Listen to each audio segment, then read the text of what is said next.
I'm sitting here with Representative Michael Frame. He's the representative of the 105th District. And Mr. Frame, good to see you. We're sitting in House Springs. This isn't a part of Burns Mill, and you can thank this gentleman right here for making that happen. Getting a lot of folks out there turning out against that Burns Mill machine. And Mr. Frame, if you would just elaborate, we got about 15 minutes on this YouTube thing. I don't know if you need all that much, but why should the people re-elect you, Mike?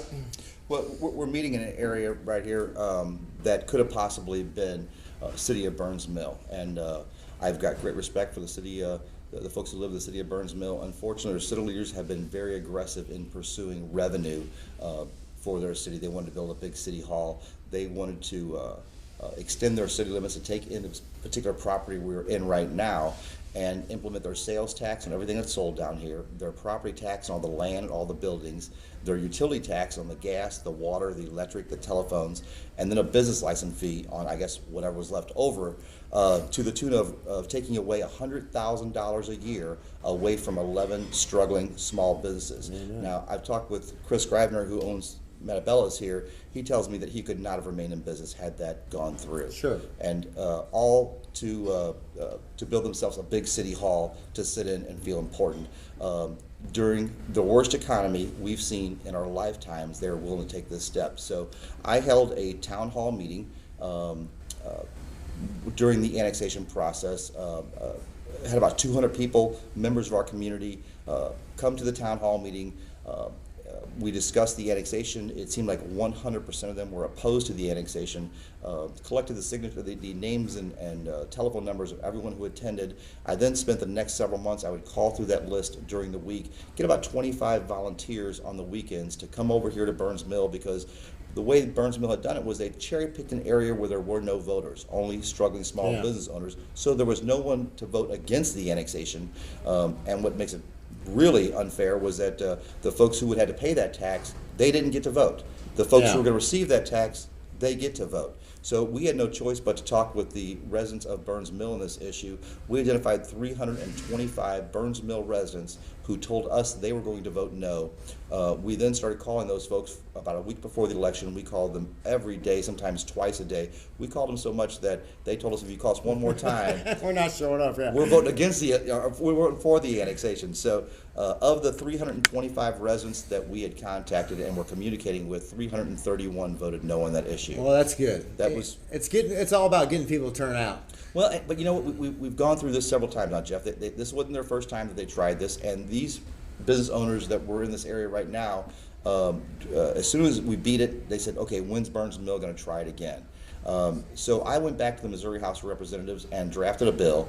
I got my legislation through the House, I got it through the Senate, and Governor Nixon signed my bill into law on July 13th of this year. It makes Burns Mill the most regulated city in the state when it comes to annexations. Well, and getting Nixon to sign off on that was kind of a coup in and of itself, because I believe Jay Nixon was the one who put the whole Burns Mill thing on the map in the first place, wasn't he? I'm not sure it's true. I've heard the rumor before. Well, yeah, when he was in the Senate, I believe he introduced the bill. But, yeah, I don't really know about that. Not sure if it's true, but I'd heard that rumor, so I was a little concerned as well, too. Let me tell you, Jeff, that bill went through the House and the Senate and arrived at the governor's desk without ever receiving one single no vote. Now, you can't point to many pieces of legislation in any given year. One or maybe two pieces of legislation can actually boast that record any given year. You know, there's 2,000 bills, on average, about 2,000 bills proposed on any given year in the legislature. This year my bill passed, there was 106 of those out of 2,000 became law. My bill was one of 106, so it was an incredible record. I think folks think that getting a bill passed is a pretty simple process. Just by the numbers alone, telling you that's pretty difficult. Well, how long have you been in the state rep? 4 years. 4 years, and I guess you're seeking another term. Is it a 4-year term? It's a 2-year term. 2-year term. Right. So, what is the term limit on? 4 2-year terms. Okay. Yeah. Okay, so you're good for this term and then another term if you elect to go that way. Yes, sir. Would you consider running for the Senate then when you're out of it? Oh, it's a long way away. It's a long way away. Not even thinking about it. What else are you doing for the citizens of the 105th District? Well, part of my district is Jefferson, the other part is Franklin. Okay. I can talk more about Jefferson, but just kind of for fairness, let's click over to Franklin. Sure. It's a phenomenal record over there. Inagram was the company that used to make the car seats that went into the Chrysler products over in Fenton. Okay. When Chrysler folded its doors, Inagram was forced to do the same. It's a story becoming very familiar in America. Sure. I saw a lot of my friends become unemployed. The city of Pacific lost their largest employer and their largest tax provider. But in less than just a little more than 1 year's time, we've got a brand new employer, has already moved in. They're starting to hire right now. They're going to take they're going to fill 100 positions immediately, possibly another 100 positions after the first of the year. These are good paying jobs. They start an average of $33,000 a year. They're manufacturing wages. They pay benefits. They have pensions. These are kinds of stories that we want to hear and don't get enough of, quite frankly. Didn't happen by accident, Jeff. How that happened was myself working with the city of Pacific, Harold Selby, the city administrator over there, Mayor Adams, and his fantastic board of aldermen. Representing the state, we were able to offer state tax incentives that would allow them to keep the employee withholding tax that they usually send on to Jeff City. Provided a community block development grant in the amount of $1 million to allow them to finance the infrastructure change they need to convert one factory over to another factory. So well, that's great news. Yeah. Yes, sir. Is that going to be union jobs or? Well, it's a brand new factory, so no brand new factory starts off union. But if any particular labor organization wants to come in there and attempt to organize those workers, I assume that they're free to do so. Well, today the unions are even more integral as far as what's going on with the economy, and I would like to see the unions get more involved in local economy and local jobs, and try to get organized, because my wife's a local 788 Teamster, and her company just got bought off by Pfizer. So we're going to see what happens as far as how strong the union can be, because there's some speculation there that they're going to try to bust the union now that place, and I know it's happening a lot. But the union is only as strong as its membership, and you're seeing the economy decline. You're seeing unions decline. You're seeing our middle class decline. That's what's going on with this country right now. The middle class is definitely shrinking. It's been under attack for the last 30 years or so. This is what I scream and rally against in Jefferson City. The politics and the policies that are being implemented in Jefferson City have a direct effect on this, and a lot of folks are looking at Fox News and MSNBC and C-SPAN and CNN, thinking that's where things are happening. And I know that's the attractive stuff over there, right here in Missouri, right in Jefferson City, 100 miles from your front door. Don't look at 2,000 miles away. Sure. Look 100 miles away, because that's what's going on right here. And quite honestly, Jeff, a lot of folks are pretty disgusted with what they see going on in Washington, D.C.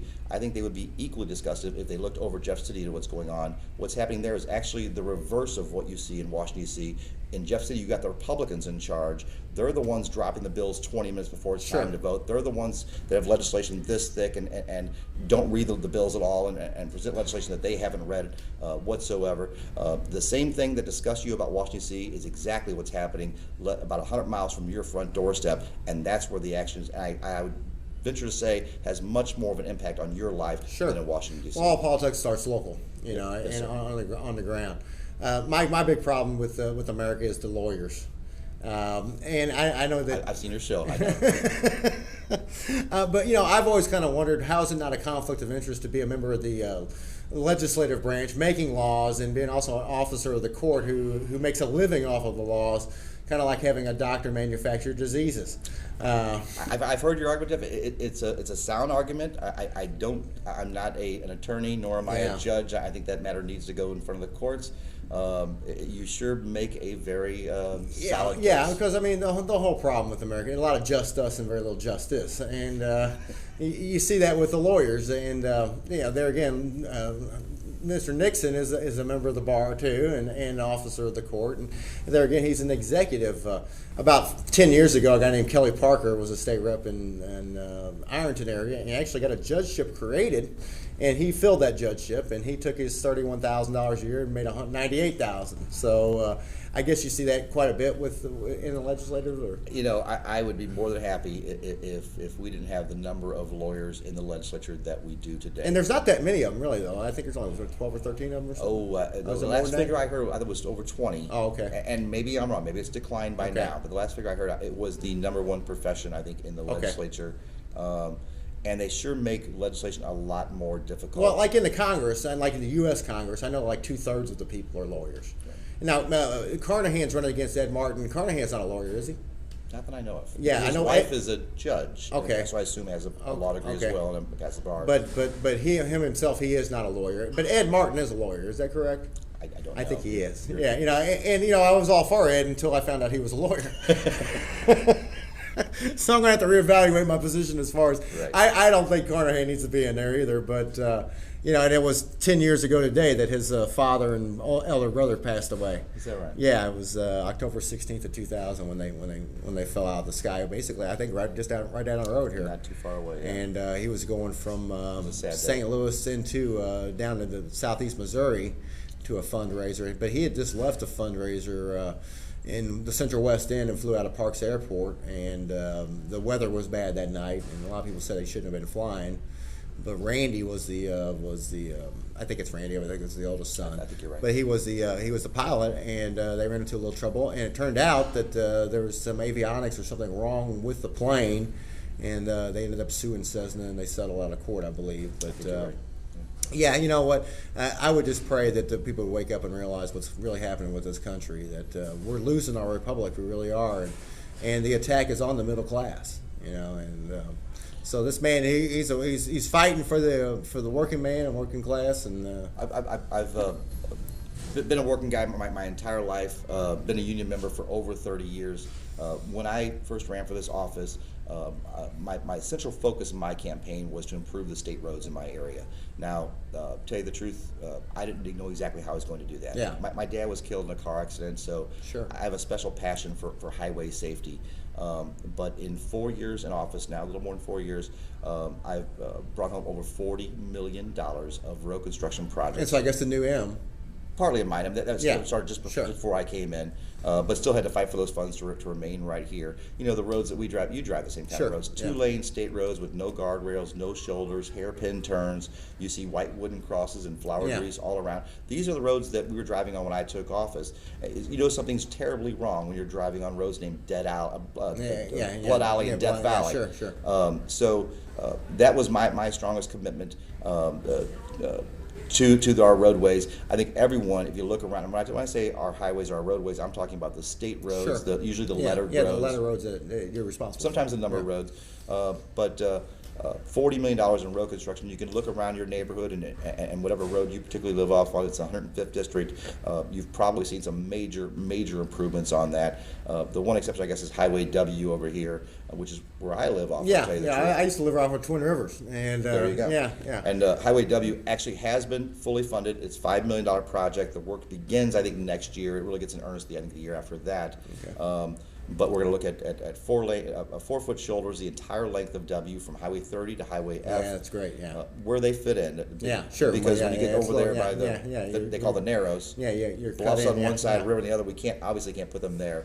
But 4-foot shoulders, the entire length of W, wherever they fit in. We're looking at 3 left turn lanes, one at Bonneker at Burnsville Road, the other at Haney Springs, the other at Twin Rivers Bridge. Okay, which will make a big difference. Yeah, sure. Yes, sir. And then lastly, that sharp curve there at Twin Rivers. Yeah. They call it a dead man's curve. We're going to make that much less deadly. Okay, so you're going to straighten that out somehow. Yes, sir. Yes. All right, well, I think we're about out of time. I don't know where my time's at on here. Hold on a second. Let me look in here. We got 15 minutes, so you got about a minute to close up here. Mr. Frame, any closing remarks? Well, I as I face re-election again and attempt to represent my district one more time, I think my record has been a very good record. It's all been local, whether it's been fighting for better roads in our community, whether it's been fighting on special interests like City of Burns Mill that wants to dominate some of the area here and increase taxes. I've been the voice of working people. I've been the voice of the middle class. I've been the one fighting for the constituents of my district. And very few incumbents I support, but I would have to support you, Mr. Frank, because you have done a tremendous job turning out the vote here and at least saving the House Springs annexation by Burns Mill. Thank you. So this is Michael Frame. He's the state representative out of the 105th District, and I appreciate him taking the time on this Saturday to sit down and talk to us. Just get out and vote on on Tuesday, November 2nd? November 2nd. And just vote your conscience, folks. For those folks voting against me, that's November 3rd, Wednesday. Make sure you vote. For those voting It's the for first me, Wednesday. It's the Tuesday, first Wednesday of the November month 2nd. for my opponents. Yes. Well, that was Michael Frame. I appreciate you taking the time to look at us, Mike. Thanks Thank a you. lot. Have a Appreciate good day it. now. Take Thank care. you, sir.